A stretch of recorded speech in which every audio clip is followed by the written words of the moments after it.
Hey guys, Zaman and Christina from Our Rich Journey. We are talking to you from our home here in Portugal on the Silver Coast. And we have been in Portugal for almost 2 years. And so we think it is a great time to do this particular video. Because in this video, what we're gonna be talking about is our experience of living in the city and then moving out here to the countryside.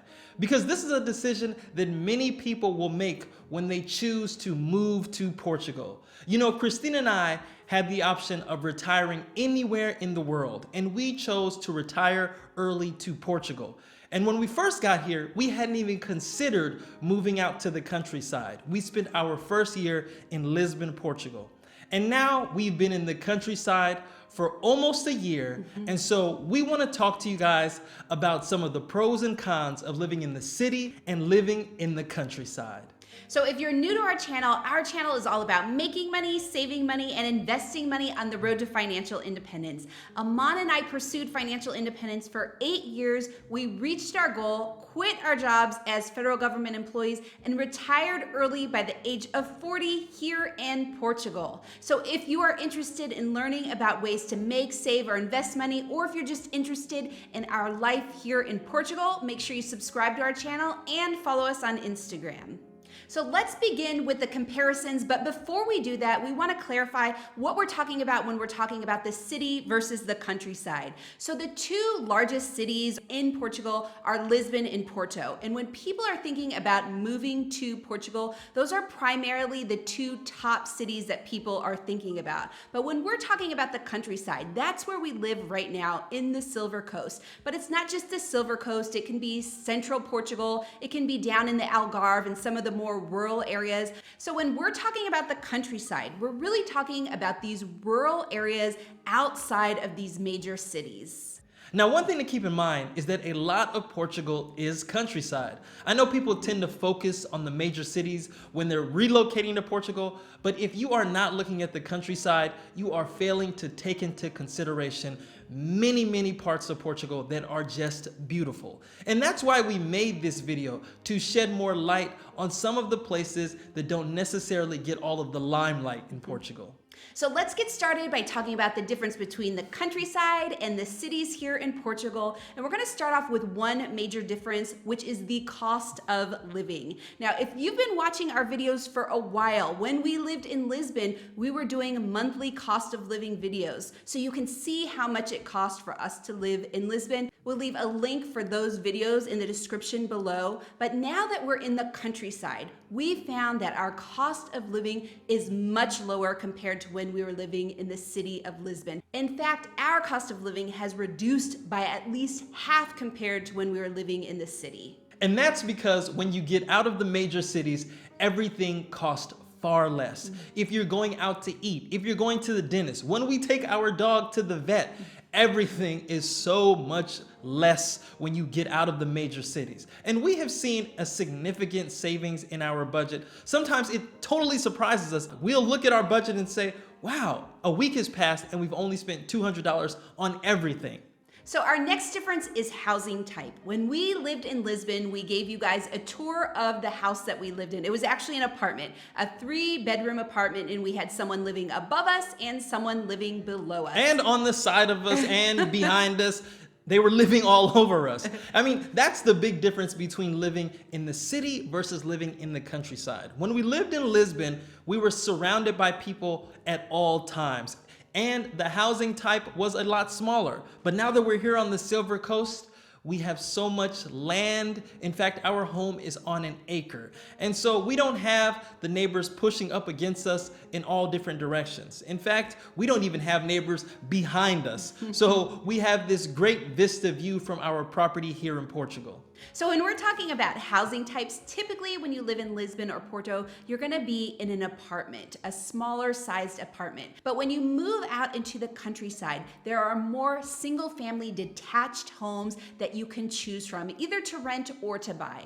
So there's one other thing about housing type that we have to share with you. We are living in this house here. It is a 3-bedroom, 2-bath house, 2 levels, it even has 2 kitchens, and it's on almost an acre of land, and we paid 190,000 euro for it. Now, if you take that same 190,000 euro and you go to Lisbon, for example, to buy a place, you're likely gonna only be able to afford a studio or maybe a 1-bedroom, maybe a 2-bedroom apartment, but it's gonna be a lot smaller for that same 190,000 euro. Now, many of you guys will probably have many questions about how we bought our house here in Portugal. And in fact, we have a course that is dedicated to the process that we went through to not just move to Portugal, but the process we used in order to buy this house.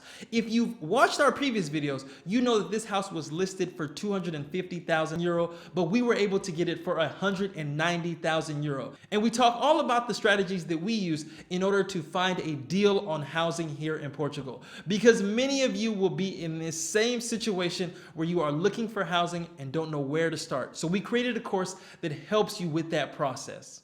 So let's move on to the next difference, and that is communicating in English. Now, we found living in the city, there were far more people that were able to speak English to us, and there were actually a lot more classes that we could take to learn Portuguese as well. But as you move out more to the countryside, there are less people that are going to be speaking English, and there's also less availability for classes on learning Portuguese. Now, I will say that living in Lisbon and living out here in the countryside, we've actually never had a problem communicating in English, or at least getting by with the Portuguese that we do know. But I will say we have another opportunity here living in the countryside. Because less people speak English, we have an opportunity to try and communicate more in Portuguese. So that's really helping us improve in our Portuguese understanding and speaking the language.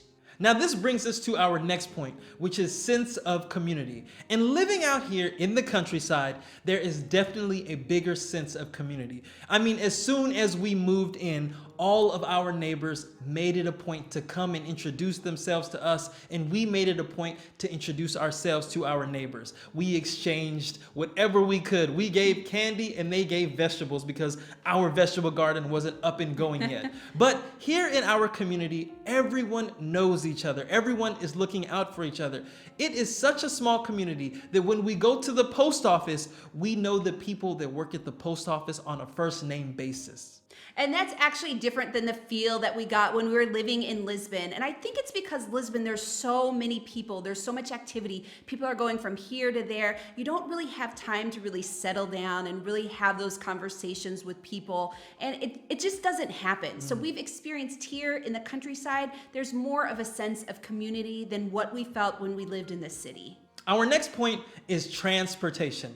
Now, when we lived in the city, we didn't even own a car. We could take public transportation throughout the city. And in fact, if we wanted to go to the countryside, there were regional trains that would take us just to the edge of the countryside, and then we were on our own from there. But living here in the countryside, public transportation is something that you can't necessarily rely on. Now, I'm laughing because I know there is a bus stop at the end of our road, but I have never seen a bus stop at that particular stop. So public transportation on the countryside, I think, will be very challenging for anyone that is considering moving here without a car. So our next difference that we identified are things to do or activities. So when we lived in Lisbon, we were able to find a lot of things to do in a very small, compact area. So we were going to restaurants, to festivals, we went to concerts. Our daughters were involved in sports on the basketball team and swimming. And that happened in a very, very small surrounding area within Lisbon. So it was very easy to access these different activities. Now, on the other hand, when you live in the countryside, there are not as many activities in a concentrated area. We can still do many of the same things that we did in Lisbon, but we just have to travel a little further. But one thing that we love to do that we couldn't do in the city was work in our backyard, was go on bike rides along the coast or in the countryside. It's more difficult to do those things in Lisbon. Now, there are those things available to do in Lisbon, but you have to really get out of the city, which is a chore within itself. But living here on the countryside, that's one of the things that drew us to the countryside, was the ability to do activities that were outdoor. The next difference is food. Oh my goodness. Do I miss the food in Lisbon? I mean, there's nothing wrong with the food that's out here in the countryside, but you could get anything you wanted to eat in Lisbon. So I definitely agree with that assessment. In Lisbon, there is such a diversity of food, so many different areas of food that you can pick from. If you're vegan, there's vegan restaurants. If you want Italian, if you want Chinese, Mexican, whatever type of food that you like, Lisbon has that food. Now, when you're out in the countryside and you want to go eat at a restaurant, most of the restaurants have the traditional Portuguese dishes or the traditional Portuguese food. So lots of meat, lots of bread, rice. I mean, you're going to put on some weight probably in the countryside. So this actually leads to our next difference, and that is healthcare. You know, healthcare, we found that when you're living in a bigger city, when you're living in Lisbon, for example, there are more private hospitals for you to choose from. When you go out into the more rural areas or the countryside, those private hospitals are fewer and far in between. But even with that difference, if you are in the countryside, you are still going to very likely have access to good health care. In fact, we just did a video about our daughter being hospitalized for 2 nights. We talked about our experience there. We'll leave a link for that video in the description below. But in our experience, whether we were in Lisbon or whether we're here in the countryside, we've always still had really great access to health care. And our last point is that there are more expats in the larger cities. You are going to find more Americans, more French, more German. Whatever country that you are from, you will likely find more people from your same country in the larger cities.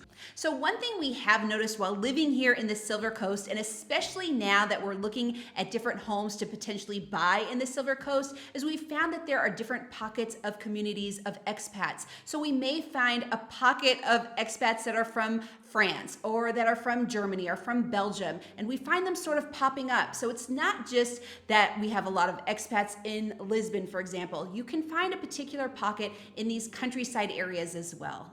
So those are our observations after living in Portugal for what has almost been 2 years. And I think it's safe to say that you know where we stand.